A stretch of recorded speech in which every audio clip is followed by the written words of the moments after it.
June 5, 1944. The weather station at Calais hummed with nervous energy as Dr. Hans Müller adjusted his barometric instruments for the third time that evening. Outside, rain lashed against the reinforced windows, while powerful winds howled across the French coastline. The German meteorologist wiped condensation from his glasses and studied the atmospheric pressure readings that would soon reach the highest levels of military command. What he saw in those numbers convinced him that the Allies would never attempt their long-anticipated invasion in such impossible conditions. He could not have been more catastrophically wrong. Before we dive into this story, make sure to subscribe to the channel and tell me in the comments where you're watching from. It really helps support the channel. This is the extraordinary account of how faulty weather science and institutional arrogance created the perfect storm of miscalculation that would allow the largest seaborne invasion in history to catch the German military leadership completely off guard, with consequences that would reshape the entire course of the conflict. Dr. Hans Müller had devoted his entire career to reading the sky. Born in Bavaria 38 years earlier, he had earned his doctorate in atmospheric physics from the University of Munich before the conflict began. His colleagues respected his meticulous approach to meteorological analysis, and his superiors valued his unwavering confidence in delivering weather predictions that military planners desperately needed. But on this fateful evening in early June, Müller's scientific expertise would become the instrument of one of history's greatest strategic blunders. The German weather forecasting system had suffered from critical limitations throughout the conflict. Unlike their Allied counterparts, who possessed extensive meteorological stations across the Atlantic and could track weather patterns as they developed over thousands of kilometers of ocean, German forecasters worked with incomplete information. The British Royal Air Force had systematically eliminated German weather stations in the North Atlantic, while Allied naval forces prevented German weather ships from collecting crucial atmospheric data over the vast oceanic expanses where European weather systems originated. Müller understood these constraints better than most. Each morning, he compiled reports from the scattered stations still under German control, analyzing atmospheric pressure, wind speed, temperature, and humidity data from locations spanning from Norway to the Mediterranean. His calculations required him to extrapolate weather patterns across enormous gaps in observational coverage, a task that demanded both scientific skill and educated guesswork. The responsibility weighed heavily on his shoulders, particularly as military commanders increasingly relied on his forecasts to make decisions that could affect millions of lives. The Allied meteorological advantage represented one of the conflict's most overlooked strategic assets. British and American forecasters possessed access to weather data from stations across Canada, Greenland, Iceland, and the Azores. Ships and aircraft continuously transmitted atmospheric readings as they crossed the Atlantic, creating a comprehensive picture of developing weather systems. Most importantly, Allied meteorologists had cracked German weather codes early in the conflict, giving them access to German forecasts, while maintaining complete secrecy about their own predictions. On the evening of June 5th, Müller received urgent requests from military headquarters for updated forecasts covering the next 72 hours. The German coastal defense commanders needed to know whether weather conditions would permit large-scale amphibious operations. Recent intelligence reports suggested that Allied forces had reached unprecedented levels of readiness, with massive concentrations of ships and aircraft detected across southern England. Every German officer understood that the invasion would come soon, but the question of when depended largely on weather conditions suitable for landing operations. Müller spent hours analyzing the latest data streams flowing into his station, atmospheric pressure readings from stations in France, Belgium, Holland. Denmark and Norway painted a clear picture of a massive low-pressure system dominating the eastern Atlantic. Wind speed measurements consistently exceeded 30 kilometers per hour, with gusts reaching 50 kilometers per hour along the French coast. Wave height observations from German naval vessels indicated swells between 2 and 3 meters throughout the channel, conditions that would make landing operations extremely hazardous for heavily loaded assault craft. The temperature differential between the warm English Channel waters and the cold air masses moving in from the north created additional complications. Mueller calculated that cloud cover would remain dense and extensive, with ceiling heights below 500 meters across most of the invasion zone. Such conditions would severely limit Allied air operations, preventing the kind of massive aerial bombardment that would necessarily precede any large-scale amphibious assault. Visibility measurements from coastal observation posts confirmed that fog and rain would persist throughout the following day.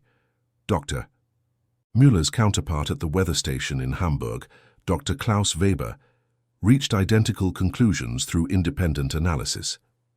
Weber, a former professor of meteorology at the University of Berlin, had spent 3 years studying Allied invasion patterns and understood the weather requirements for successful amphibious operations. Historical precedent suggested that Allied commanders would never attempt large-scale landings with wave heights exceeding 1 meter, wind speeds above 20 kilometers per hour, or cloud ceilings below 1,000 meters. Current conditions failed to meet any of these criteria. The two meteorologists conferred by telephone that evening, comparing their calculations and discussing the implications of their forecasts. Both men agreed that weather conditions would remain unsuitable for invasion operations for at least another week, possibly longer, depending on whether the Atlantic storm system stalled over the British Isles.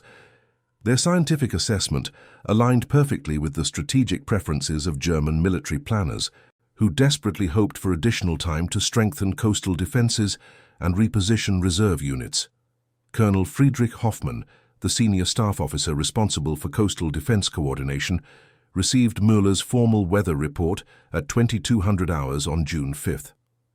Hoffmann had graduated from the Prussian Military Academy and served with distinction during the first conflict before dedicating his career to defensive strategy development. His analytical mind immediately grasped the implications of Mueller's forecast. With weather conditions absolutely precluding Allied landing operations, German forces could afford to relax their highest alert status and allow exhausted troops some respite from constant readiness. The German defensive strategy relied heavily on rapid response to Allied landing attempts. Mobile reserve units stationed throughout France stood ready to rush reinforcements to threaten sectors within hours of invasion detection. Artillery units maintained continuous readiness to deliver concentrated fire against Allied beachheads. Air Force squadrons remained on standby to launch immediate counterattacks against invasion fleets. This level of preparedness required enormous physical and mental strain on personnel who had maintained maximum alertness for months. Hoffmann's decision to reduce alert levels reflected both scientific confidence in the weather forecasts and practical recognition of human limitations. Soldiers could not maintain peak performance indefinitely, and commanders needed to balance readiness requirements against troop welfare considerations. The weather reports provided perfect justification for allowing units to stand down from their highest readiness levels, while maintaining sufficient capability to respond to any unexpected developments.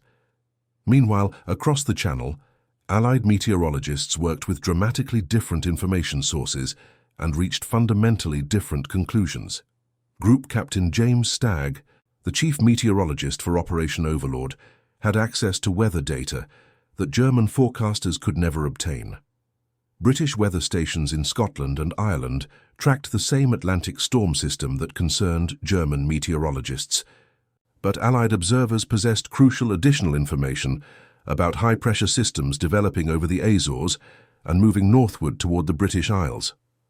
Captain Stagg's team included meteorologists from the Royal Navy, Royal Air Force, and United States Weather Bureau, representing the most sophisticated atmospheric analysis capability ever assembled for military operations.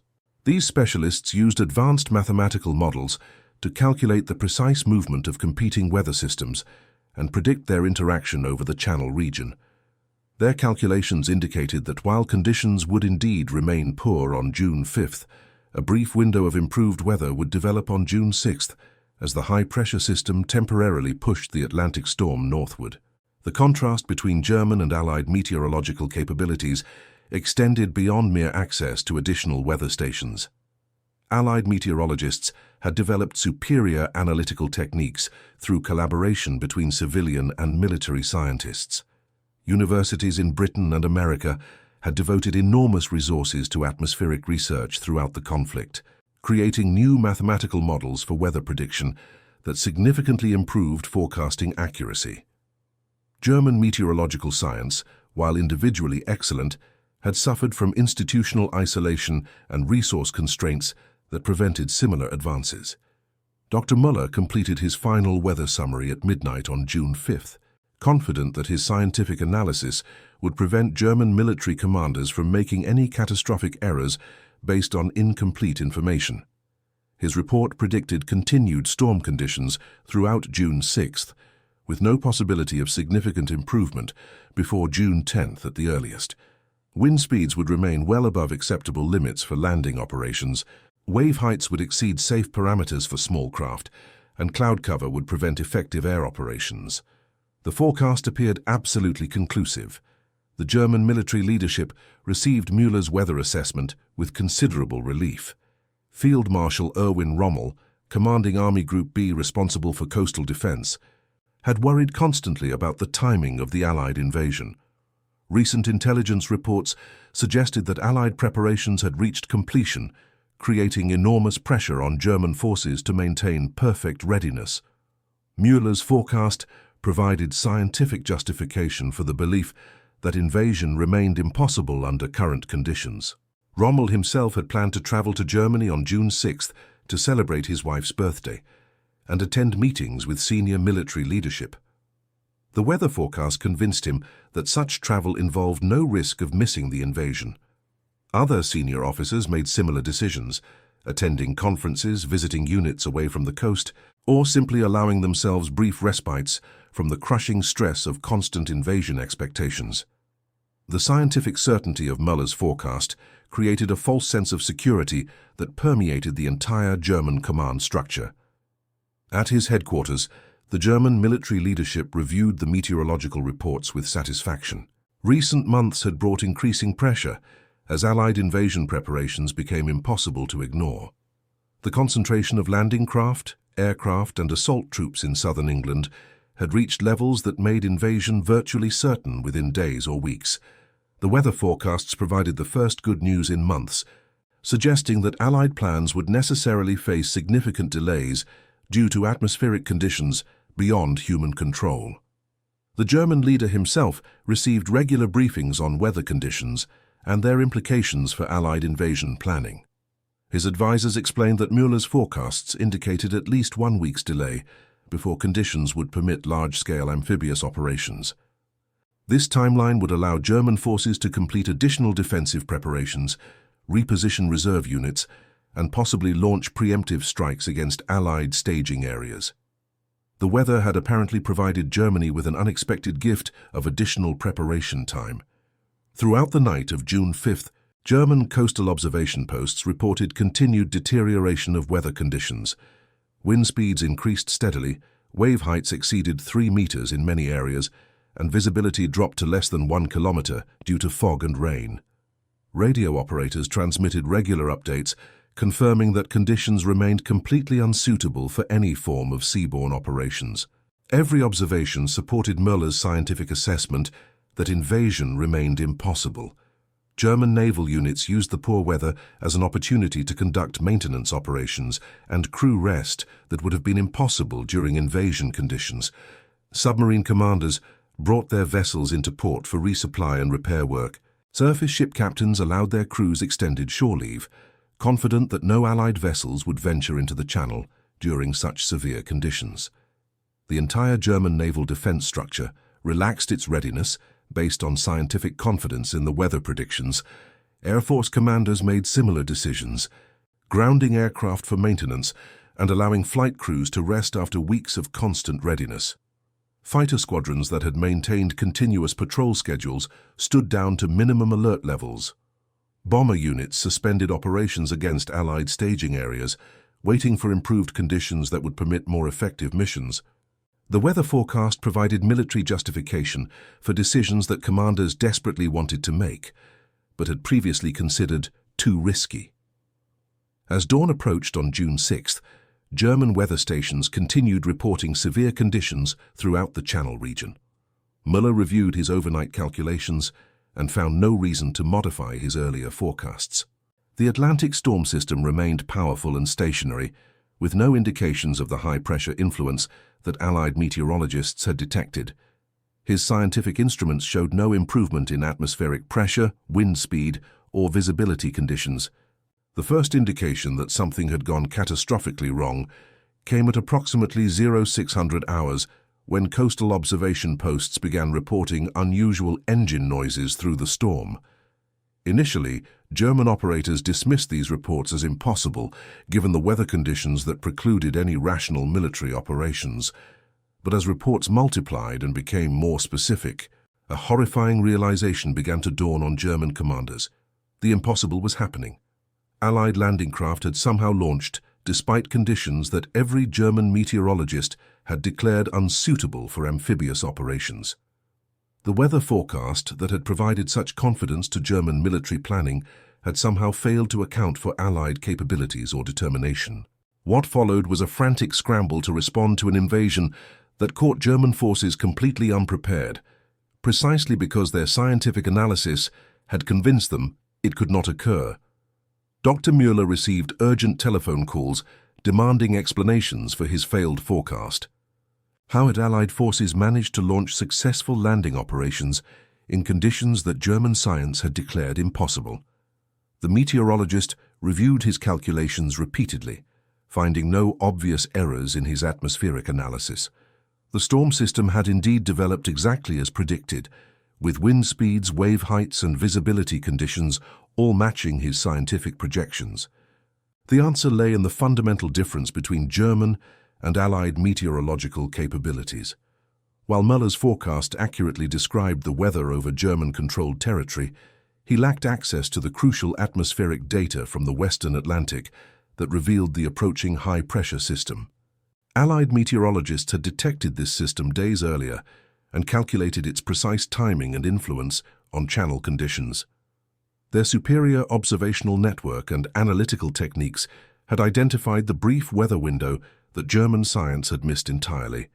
Field Marshal Rommel, celebrating his wife's birthday in Germany, received emergency communications informing him that the invasion he had spent months preparing to resist had begun while he traveled away from his command post. Other senior officers found themselves similarly displaced at the precise moment when their presence was most desperately needed. The weather forecast that had seemed to provide a scientific guarantee against invasion had instead created the perfect conditions for Allied surprise.